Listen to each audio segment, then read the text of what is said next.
ভূমধ্যসাগরে আবারও মৃত্যুর মিছিল। গ্রিস উপকূলে মিলল ২২ অভিবাসীর মরদেহ, যাদের মধ্যে বেশ কয়েকজন বাংলাদেশিও রয়েছেন। এবং জানা গেছে লিবিয়া থেকে ইউরোপ যাবার পথে ঝুঁকিপূর্ণ যাত্রায় ৬ দিন ভেসেছিলেন তারা। তীব্র খাবার সংকট এবং পানির সংকট তাদের মৃত্যুর কারণ। বেঁচে ফেরাদের অভিযোগ হচ্ছে মৃত্যুর পর মরদেহ ফেলে দেয়া হয় সাগরে। নগদ নিয়ে এলো হার নামানা হার অফার। সর্বনিম্ন ১০,০০০ টাকা রেমিটেন্স নগদে পাঠালে থাকছে স্বর্ণের হার জেতার সুযোগ।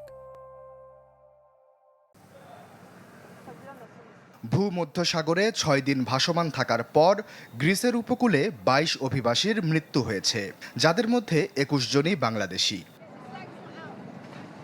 বার্তা সংস্থা এএফপি বলছে, নিহতদের মরদেহ সমুদ্রে ফেলে দেওয়া হয়েছে বলে জানিয়েছেন বেঁচে ফেরা যাত্রীরা। আর এই ভয়াবহ যাত্রায় বেঁচে যাওয়া ২৬ জনের মধ্যে ছিলেন আরও ২১ বাংলাদেশি।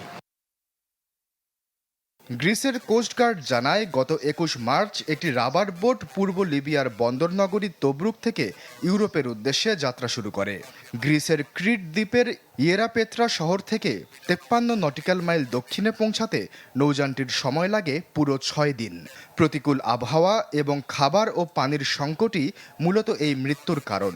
বেঁচে যাওয়া যাত্রীদের ভাষ্যমতে, ২ জন মানব পাচারকারীর নির্দেশে নিহতদের মরদেহ ছুঁড়ে ফেলা হয় সাগরে। পরে ইইউর সীমান্ত সংস্থা ফ্রন্টেক্সের একটি জাহাজ ২৬ জনকে উদ্ধার করে। গ্রিক কর্তৃপক্ষ ২ দক্ষিণ সুদানিজ পাচারকারীকে গ্রেপ্তার করেছে।